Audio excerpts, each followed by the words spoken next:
ओम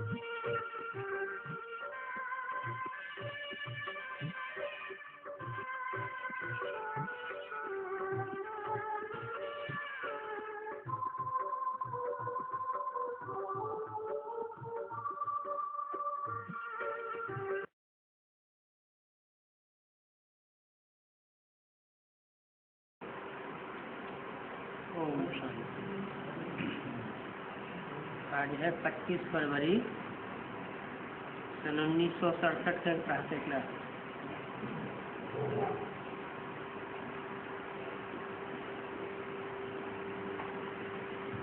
society कह करके सेवा करने वाले बहुत होते हैं।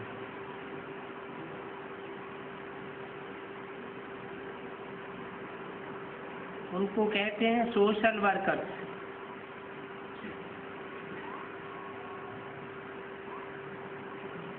है तो वो जिस्मानी सेवा, और तुम्हारी ये है रूहानी सेवा।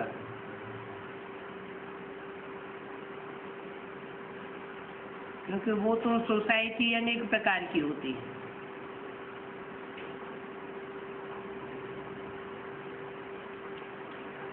तुम्हारी रूहानी सोसाइटी तो एक ही है, और इस सोसाइटी को बनाने वाला बाप है। ये रूहानी सेवा एक ही बार आकर के बाप सिखाते हैं, और 5000 वर्ष के ड्रामा में कोई भी आकर के रूहानी सेवा नहीं सिखाते। उन सभा सोसाइटियों की है जिस्मानी सेवा, वो जिस्म की सेवाएं करते हैं। परंतु जो बाप रूहानी सेवा करना सिखाते हैं, उनको तो सब याद करते हैं।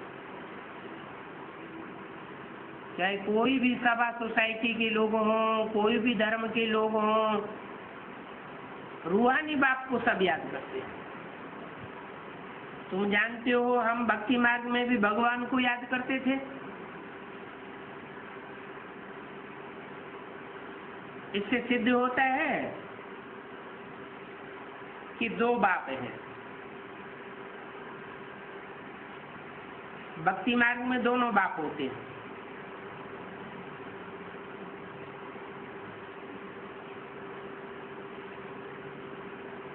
सतयुग में कितने बाप होंगे?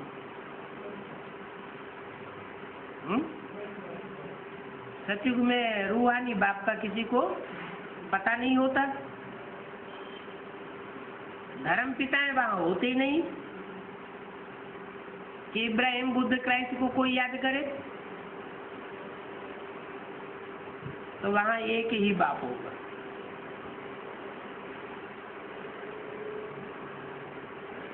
देवताएं अपने बाप को नहीं जानते हैं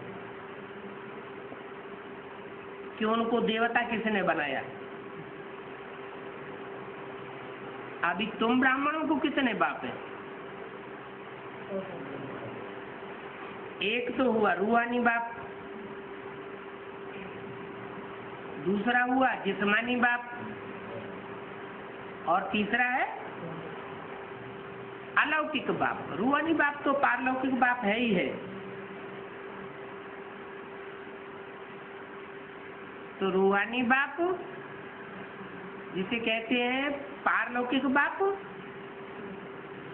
जिस्मानी बाप जिसने जिस्म को जन्म दिया, और तीसरा है अलौकिक बाप। यहाँ नया कोई सुनेगा तो कहेंगे ये तो नई बातें बताते हैं। अच्छा, अब बाप कहते हैं कि तुम याद करते थे कि बाप आवेंगे तो हम आपके ही बनेंगे, दूसरा न कोई। एक बाप, दूसरा न कोई। तो क्या ये सभी और किसी को याद नहीं करते हैं? जब कहते हैं एक बाप दूसरा न कोई, तो दूसरे किसी को याद नहीं करते क्या, या कि याद करते हैं, या कि जैसे कि नहीं करते हैं, याद तो आते हैं। क्योंकि तुम बच्चे देखते हो जैसे कि नहीं देखते हो, औरों को देखते तो हो लेकिन देखते हुए नहीं देखते हो। क्योंकि तुम जानते हो कि इस समय इन आंखों से जो भी देखते हो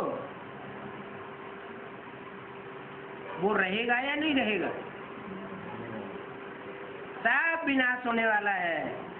इसलिए इन सबको देखते हुए भी नहीं देखते हो। विष्णुपुरी जो दिव्य दृष्टि से देखते हो उसकी स्थापना होनी है। तो इस पुरानी दुनिया में नष्ट मोह होकर के हमको रहना है, क्योंकि बुद्धि में ज्ञान बैठा हुआ है। अब ये दुनिया जाने वाली है,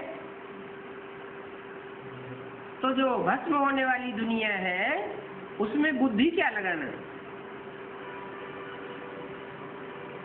नष्ट मोह एक होकर के रहना है, लव एक बाप में ही। बाकी तो ये समझ है कि ये कर्म बंधन खलास होने हैं, तो जिनको देखते हैं, जिनकी बातें सुनते हैं, जिनके साथ कर्म संबंध में आते हैं, वो हमारे पूर्व जन्म के हिसाब किताब के लिए हो रहे। बाकी ऐसा नहीं है कि हमारा कोई उनमें अटैचमेंट है। ये शरीर भी छोड़ देना है। देह के संबंध, देह के पदार्थ, इनमें से भी बुद्धि निकालनी है, लेकिन साथ साथ जो हमारा ये शरीर है इसमें से भी ममत्व हटा देना है। अशरीरी बनना है। और बाप तो यही मेहनत देते हैं क्या, कि देह और देह के सब संबंधों से बुद्धि योग हटा देना है। जैसे लौकिक बाप को याद करते हो वैसे ही अपने को आत्मा समझ पारलौकिक बाप को याद करो। ऐसे याद करो जो अंतकाल में भी उसी की याद रहे। कहते हैं अंतकाल जो स्त्री सुमिरे, तो अंतकाल में स्त्री क्यों याद आती, क्योंकि पुरुष को जीवन भर काम विकार की रग लगी रहती है, तो अंत में भी वही रूप याद आ जाता है। तो बाप कहते इस रीति से मेरे को याद करो कि अंत में मेरे सिवाय और कोई भी याद ना आवे।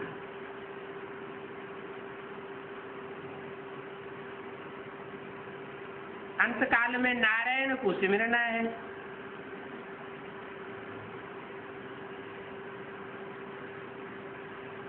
सिमरण की बात नहीं है, स्मृति में लाने की बात है। बाप को सिमरना है।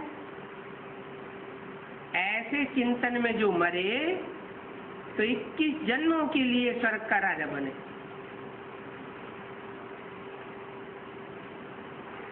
परंतु सतयुग के नारायण का सिमरण नहीं करना है। वो ऊंचे से ऊंचे नहीं है। ऊंचे से ऊंचे कौन है, जो नर से डायरेक्ट नारायण बनता है। उससे ऊंचा और कोई होता नहीं। कि नर से डायरेक्ट नारायण वही बनता है जिसमें सुप्रीम सोल बाप आकर प्रवेश करती है।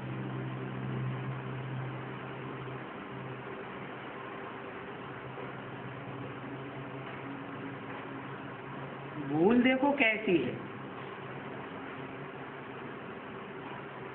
शिव बाबा को याद करना और नारायण बनना। रूहानी बच्चे सब जानते हैं कि रूहानी बाप हमको पढ़ा रहे हैं। बाप दुख हर करके फिर सुख देते। क्या पहले मुक्ति देते हैं कि जीवन मुक्ति देते हैं? पहले दुखों से मुक्ति देते हैं, छुटकारा। कैसे छुटकारा? दुखों से छुटकारा। आदमी को सुख भी मिल रहा हो और दुख भी मिल रहा हो, एक हाथ आग में जल रहा हो और दूसरे हाथ में रसगुल्ला दे रहा हो, तो रसगुल्ला खाएगा या हाथ हटाएगा? ये जो दुख मिल रहा है ना, उससे छुटकारा पाना चाहिए। तो बाप भी पहले दुख से छुटकारा देते हैं, मुक्ति देते हैं। पहले मुक्ति, फिर बाद में जीवन मुक्ति। तो दुख हरता और सुख करता कहा जाता है। दुख हर करके फिर सुख देते हैं। तुम बच्चों को 84 जन्मों की कहानी बुद्धि में है।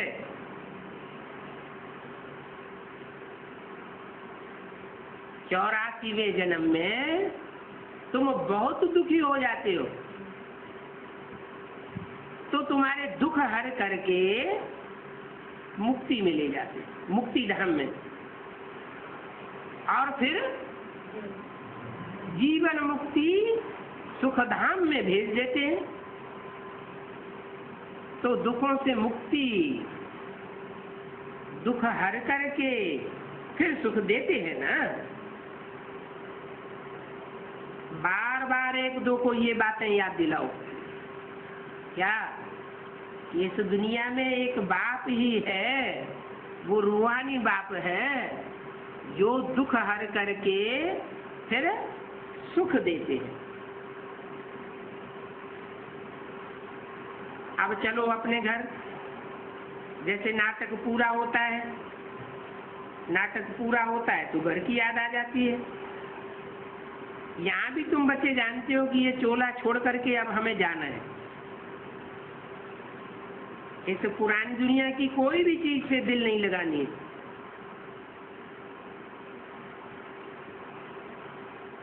अगर दिल लगी हुई होगी तो क्या होगा? अंत समय में वो चीज याद आ जाएगी। ये दुनिया को नरक कहा जाता है। क्या? स्वर्ग नहीं कहा जाता, क्या कहा जाता है?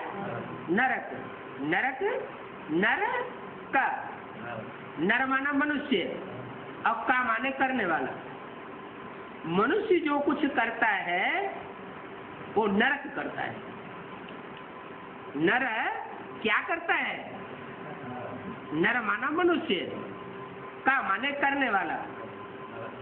मनुष्य नरक बनाता है, भूलों का पुतला है ना मनुष्य। मनुष्य सुधरता है तो स्वर्ग बनता है, सुधारने वाला है रूहानी बाप। लेकिन मनुष्य जो कुछ करता है वो नरक बनाता है, और नरक को नारायण बनाने वाला बाप वो हमको स्वस्थिति में ले जाता है। क्योंकि हमको तो पता ही नहीं है कि हम कौन हैं। कोई से पूछो तुम कौन हो तो कह देंगे मैं डॉक्टर हूँ, मास्टर हूँ, बूढ़ा हूँ, जवान हूँ, बच्चा हूँ। देह की बात बता देंगे। इसका मतलब नहीं जानते हैं ना। अरे देह तो विनाशी है। तुम अगर देह हो, डॉक्टर हो, तो जब पैदा हुए थे तब डॉक्टर थे? जब पैदा हुए थे तब बूढ़े थे? नहीं। ये तो शरीर के रूप बदलते हैं। तुम बदलने वाले नहीं हो, तुम हो आत्मा। तो ये पहचान कौन देता है? ये रूहों का बाप आकर के पहचान देता है कि तुम ज्योति बिंदु स्टार आत्मा, जिस आत्मा की रोशनी इन आंखों से निकल रही है। इसको कहते हैं स्व, अपना। स्व माने अपनापन जिसमें है। हर आदमी पहले अपनी आत्मा के लिए सब कुछ करता है, अपनी आत्मा से सबसे जास्ती प्यार होता है, फिर शरीर से प्यार होता है, फिर अपने बाप अथवा पति से प्यार होता है। तो स्व माने आत्मा और ग माना गया। कहाँ गया? स्व माने आत्मा, ग माने गया, माने स्व स्थिति में जो गया, जैसे कि स्वर्ग में गया। देवहानि की स्थिति में आते हैं तो मनुष्य आते हैं, वो मनुष्य नरक बनाते हैं और स्थिति बाप आकर बनाते हैं। बार बार प्रैक्टिस कराते हैं, अपन को आत्मा समझो और आत्माओं के बाप मुझ बाप को याद करो।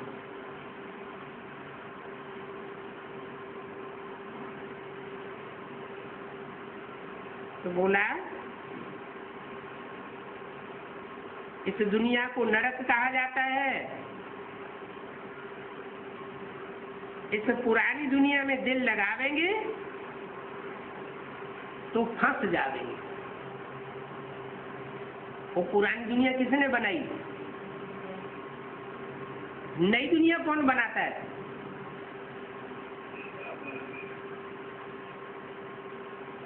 मनुष्य बनाते हैं पुरानी दुनिया, दुखदाई दुनिया, और भगवान बनाता है नई दुनिया।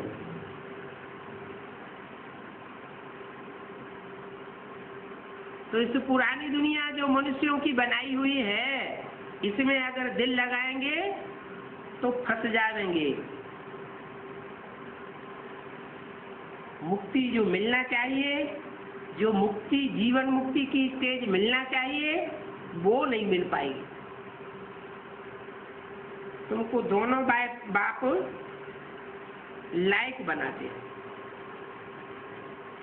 लौकिक बाप भी चाहता है मेरा बच्चा लायक बने, और पारलौकिक बाप भी चाहता है मेरा बच्चा लायक बने।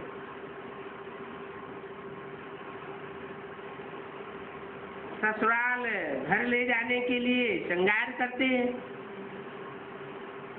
ससुराल में घर में जाते हैं ना,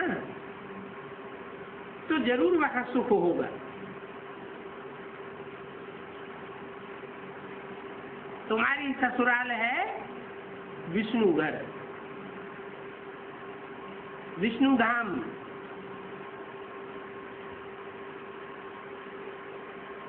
रावण राज्य में यहाँ सुख नहीं है।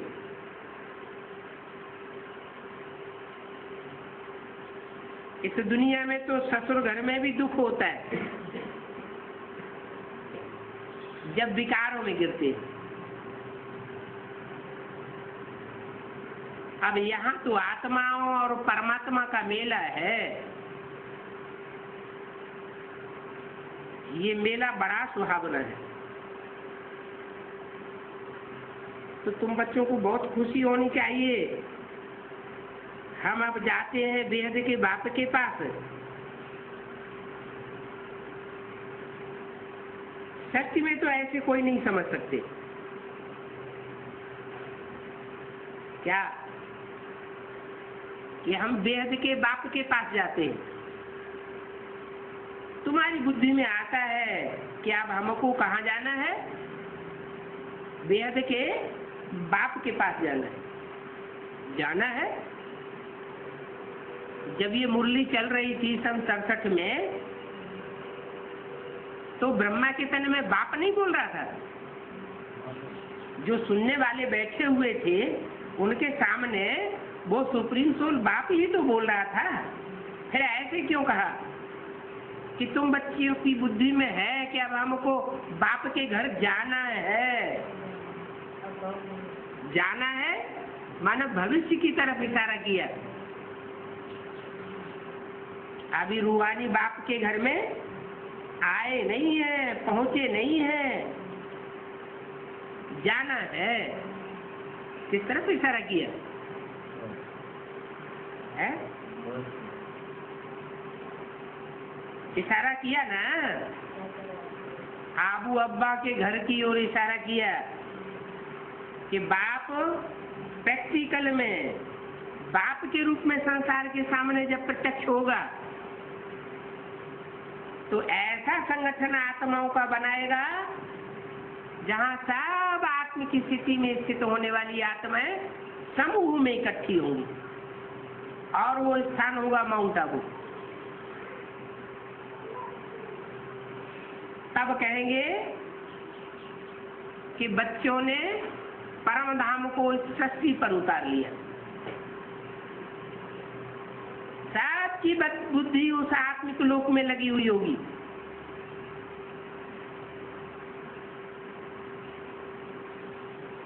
तो ये बुद्धि में रहना चाहिए। अब हम जाते हैं बेहद के बाप के पास, अभी गए नहीं हैं, जाते हैं। सृष्टि में तो ऐसे कोई नहीं समझ सकता क्या कि हम रूहानी बाप के पास जाते हैं?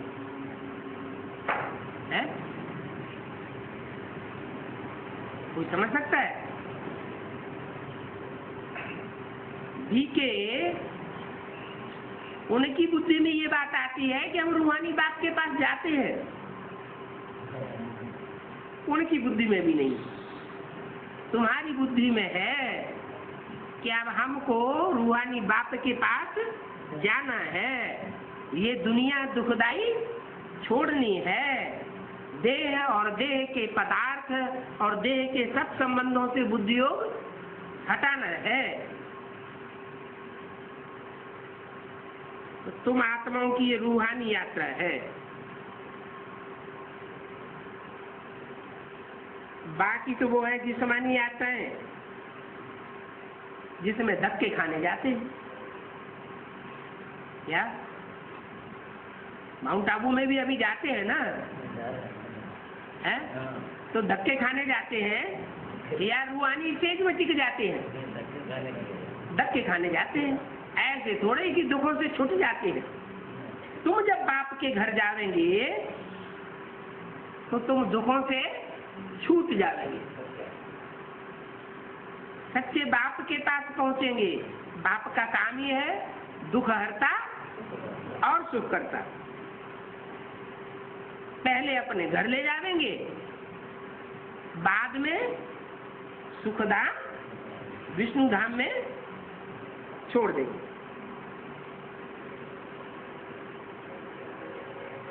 यात्रु ऐसे थोड़े ही समझते हैं कि हम वर्षा लेने जाते हैं सुख शांति का। उनकी बुद्धि में ये बात नहीं रहती कि हम यात्रा करने जाते हैं, तीर्थ धाम में जाते हैं तो हम सुख शांति का भगवान से वर्षा लेने जा रहे हैं। ये उनकी बुद्धि में नहीं रहता। लेकिन तुम्हारी रूहानी यात्रा ऐसी है जिसमें तुम समझते हो क्या कि अब हम बाप से सुख और शांति का वर्षा लेने के लिए जा रहे हैं। वो भक्त तो दर्शन करने जाते हैं, यात्रा पर जाते हैं तो वो भक्त सिर्फ दर्शन करने जाते हैं। बीके नाली में भी जो ब्राह्मण है अधूरे, वो सुख शांति का वर्षा लेने जाते हैं या सिर्फ दर्शन करने जाते हैं? वही ब्रह्मा की जड़ मूर्ति ट्रांसलाइट की बनी हुई रखी है, उसका दर्शन करने के लिए जाते हैं। लेकिन तुम्हारी बुद्धि में ये बात नहीं है कि हम जड़ मूर्ति का दर्शन करने जाएंगे। नहीं, हमें तो चैतन्य में प्रैक्टिकल में परमात्मा बाप रूहानियत की स्टेज वाले संगठन के बीच में मिलना है। हम परमधामी स्टेज का अनुभव करेंगे, निसंकल्पी स्टेज का अनुभव करेंगे। अभी तो इस दुनिया में ऐसी निसंकल्पी स्टेज नहीं बन सकती। क्यों नहीं बन सकती? इस दुनिया में क्यों नहीं बन सकती?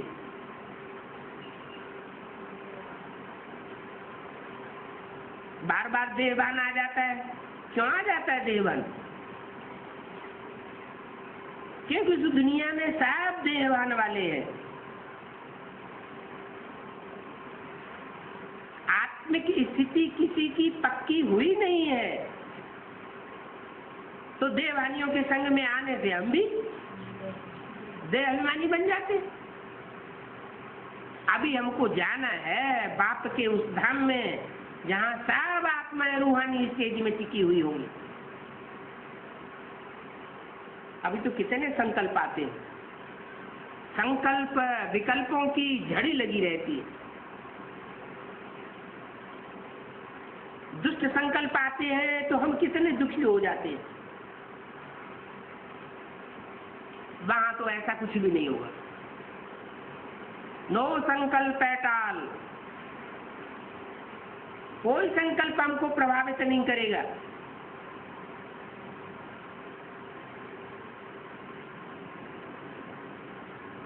तो तुम जानते हो कि तुमको अब वर्षा पाना है बाप से, नई दुनिया की राजाई का वर्षा पाना है। पहले शांति का वर्षा पावेंगे, फिर सुखधाम नई दुनिया का वर्षा पावेंगे। वहां जाने के लिए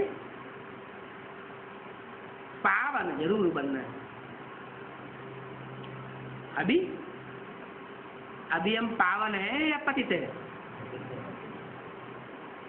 अभी हमारी मन बुद्धि भी नीचे गड्ढे में जाती है। तन भी शक्ति से क्षीण होता है। तन की शक्ति भी क्षीण होती है, मन की शक्ति भी बिखरती है। और जब तन और मन बिखरता है तो धन भी, दवा दारू में पैसा खर्च करना ही पड़ता है। तो अभी हमारी शक्तियां सब क्षीण हो रही।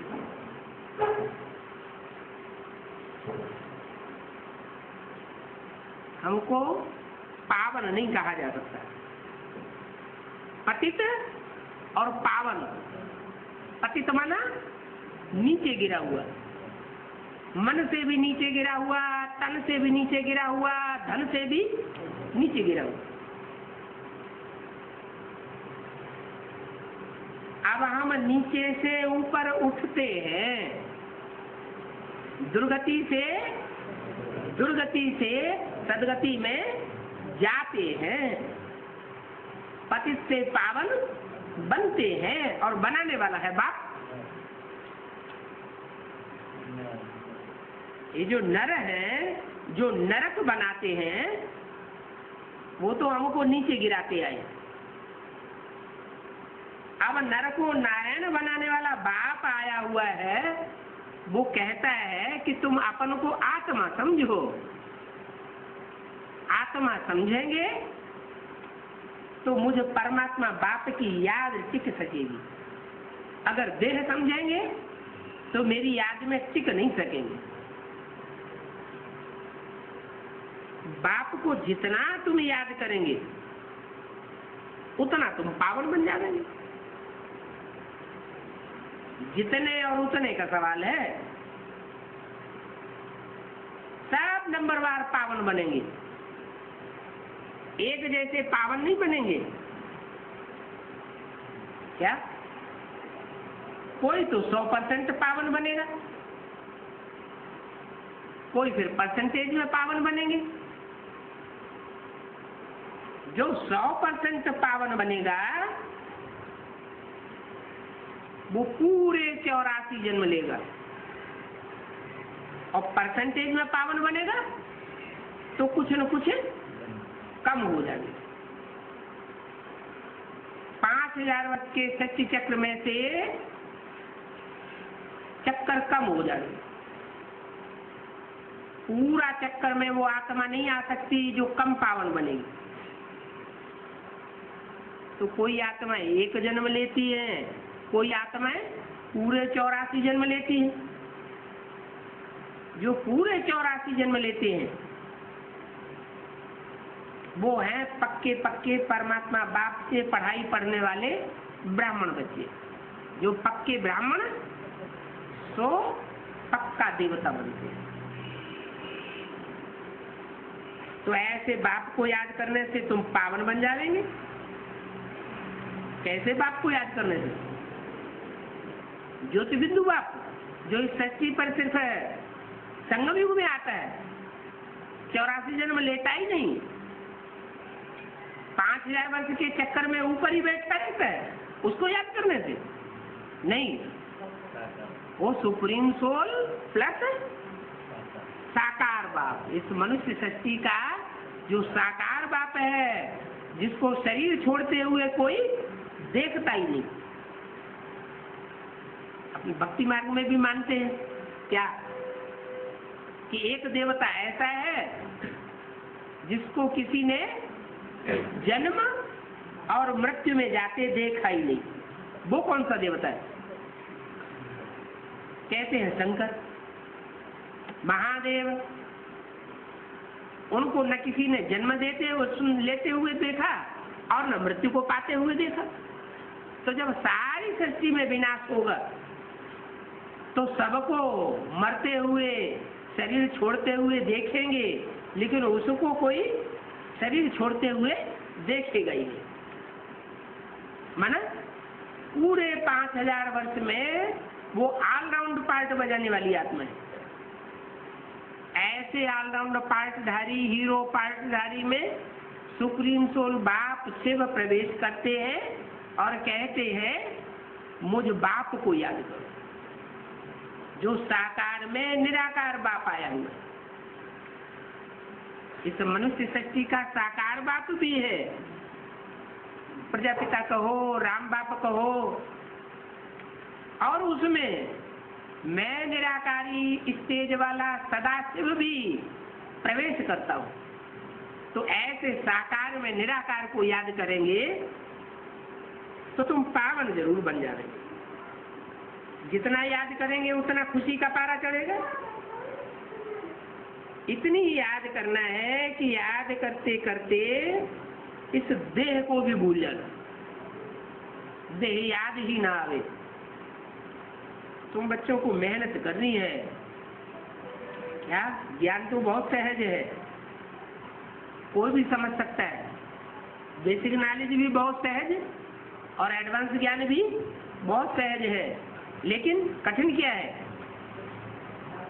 ऐसी स्थिति धारण करना, ऐसी नुवानियत की स्टेज को धारण करना, इसमें मेहनत। यहाँ तुम बाप के सम्मुख बैठ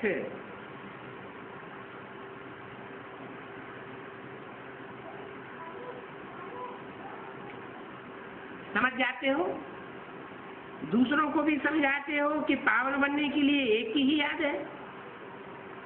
जो रास्ता बताते हैं उनका शुक्रिया माना जाता है।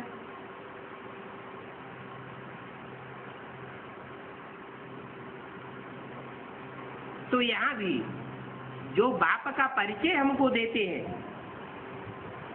अच्छी रीति बताते हैं, बाप से वर्षा पाने का रास्ता बताते हैं, तो उनको शुक्रिया किया जाता है। बच्चे जानते हैं कल्प कल्प हम बाप से वर्षा पाते हैं। जिन्होंने भक्ति जास्ती की होगी, क्या भगवान बाप आता तो है, पढ़ाई तो पढ़ाता है, लेकिन कोई अच्छी पढ़ाई पढ़ते हैं, कोई पढ़ाई अच्छी नहीं पढ़ते। क्लास में स्टूडेंट्स होते हैं, कोई डल हेडेड होते हैं, अच्छी पढ़ाई नहीं पढ़ते, फेल हो जाते हैं, और कोई बहुत अच्छी पढ़ाई पढ़ते हैं। ऐसे क्यों होता है?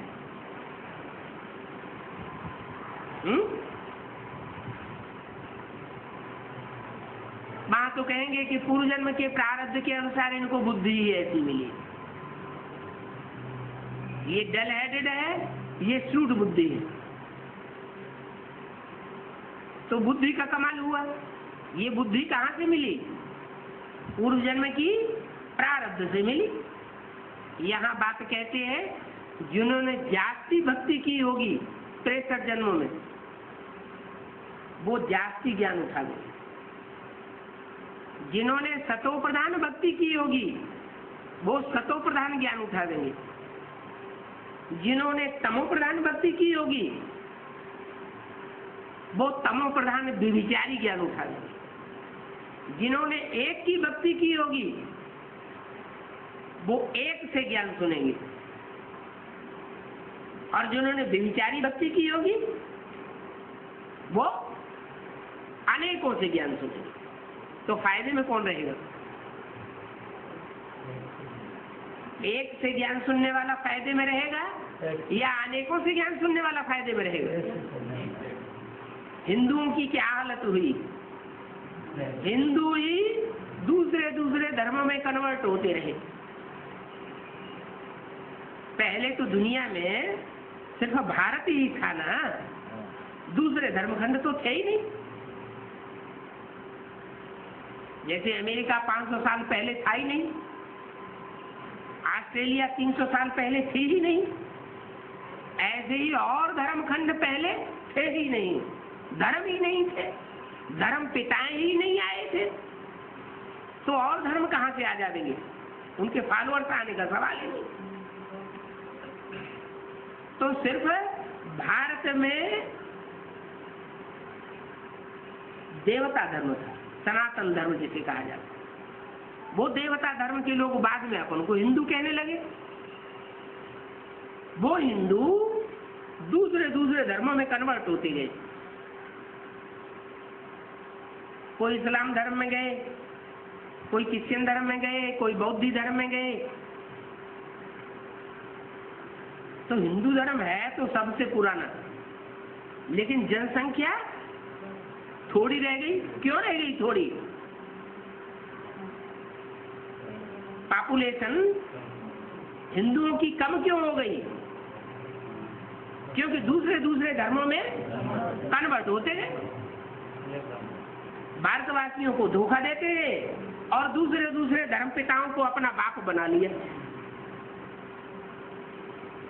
तो यहाँ होती है शूटिंग। जब भगवान बाप आते हैं तो वो डायरेक्टर बन करके शूटिंग कराते हैं। इस शूटिंग में पता लग जाता है कि जो अनेकों का ज्ञान सुनते हैं तो सब कन्वर्ट होने वाले। यहाँ ब्राह्मणों में भी ऐसे है, कोई आदि से लेकर के अंत तक एक बाप से ही सुनेंगे, और कोई ऐसे होंगे एक बाप से नहीं सुनेंगे, औरों से भी सुनते रहेंगे। औरों की सुनेंगे तो व्यभिचारी ज्ञान हो जाएगा, व्यभिचारी ज्ञान होगा तो दूसरे धर्म में कन्वर्ट हो जाएंगे। तो बताया कि जिन्होंने जाति भक्ति की होगी वो जाति ज्ञान उठावेंगे, जिन्होंने सतो प्रधान भक्ति की होगी वो सतो प्रधान ज्ञान उठावेंगे, जिन्होंने व्यभिचारी भक्ति की होगी वे ज्ञान भी व्यभिचारी उठावेंगे। बाप को याद करेंगे तो ऊंच पद पावेंगे।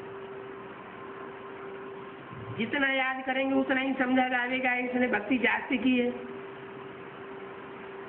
इसलिए बाप की याद आती है। कोई को बाप की याद आती है और कोई कहते हैं हमको बाबा याद ही नहीं आता,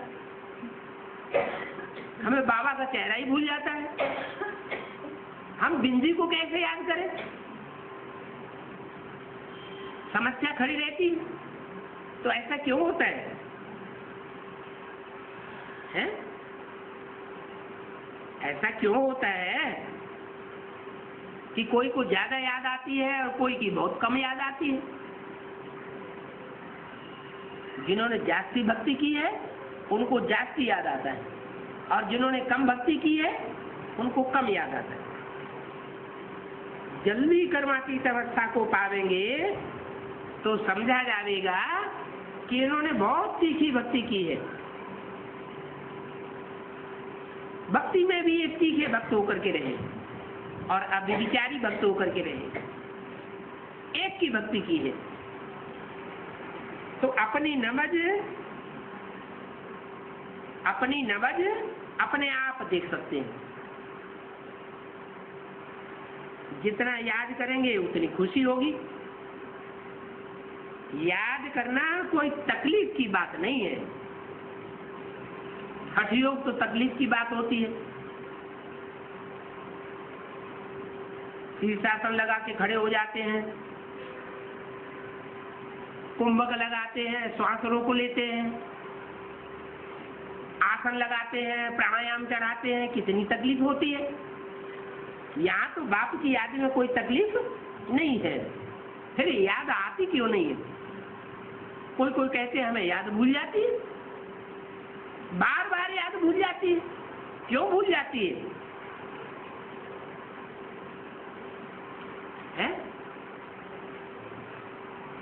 क्योंकि जो 63 जन्म हुए हैं, उन 63 जन्मों में जिन्होंने जितना जास्ती भक्ति की है उतना ही जास्ती याद आ गई। जिन्होंने जितना रामकृष्ण जैसी आत्माओं का संग किया है उनको उतनी जास्ती याद आती है। बाकी कोई तकलीफ की बात नहीं है। हाँ, याद में माया विघ्न जरूर डालती है, ज्ञान में विघ्न नहीं डालती, याद में विघ्न डालती। माया माने क्या? माँ आया, माँ माने नहीं, निगेटिव। निगेटिव और पॉजिटिव होता है ना। पॉजिटिव माने पुरुष, निगेटिव माने मेल फीमेल होता है ना। जैसे प्लक होता है, एक होता है मेल प्लक, एक होता है फीमेल प्लक। तो एक को कहते हैं पॉजिटिव, एक को कहते हैं निगेटिव। तो माँ आया, माँ माने नहीं और आया माने आया, माने ना आया होता तो अच्छा था। क्या ये माया याद करते करते जो माया आ जाती है, ये ना आई होती तो अच्छा था, लेकिन माया आ जाती है। क्यों आ जाती है? किस रूप में आ जाती है? 63 जन्मों में एक बाप से हट करके, यानी राम बाप से हट करके जिन जिन में बुद्धि लगाई है, जिन जिन का संग किया है, वही आत्माएं स्त्री या पुरुष रूप धारण करके विघ्न रूप बन करके हमारे सामने आ जाते हैं। तो वो स्त्री या पुरुष माया का रूप हुए ना। क्या हुए? मायावी रूप बन गए हमारे लिए। तो वो माया ना आई होती तो हमारा पुरुषार्थ बहुत तीखा जाता, इसलिए उसका नाम पड़ गया माया। अभी बाप कहते हैं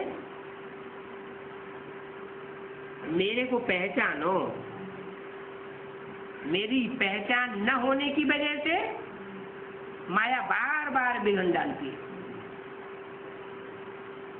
माया मेरी बेटी है, मैंने उसको डायरेक्शन दिया हुआ है कि जो बच्चे श्रीमत पर नहीं चलते हैं, मनमत पर चलते हैं या किसी और मनुष्य की मत पर चल पड़ते हैं, हे माया बेटी तुम उनको खूब फटकाओ, खूब तंग करो। तंग होते होते वो समझ जाएंगे क्या कि एक की मत पर चलना चाहिए।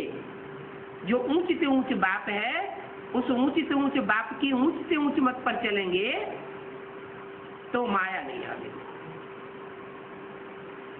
ये माया को भगाने का सबसे अच्छा तरीका है क्या? क्या अच्छा तरीका है कि बुद्धि में याद रहे कि हमने बाप को पहचानने में कोई गलती की है, पूरा पहचाना नहीं है। बाप तो कहते हैं जो मेरे साथ रहने वाले हैं वो भी मेरे को पूरा नहीं पहचानते। साथ रहने वालों को तो पूरा पहचानना चाहिए ना, लेकिन वो भी नहीं पहचानते। इससे क्या मतलब, क्या फायदा, क्या निकलता है कि जो साथ रहने वाले हैं उन्होंने भी बाप की पहचान माना ज्ञान, जानकारी, पूरी जानकारी नहीं उठाई। मैं जो हूं, जैसा हूं, जिस रूप में पार्ट बजाय रहा हूं उस स्वरूप को ज्यों का त्यों पहचाना नहीं। अच्छा, ओम शांति।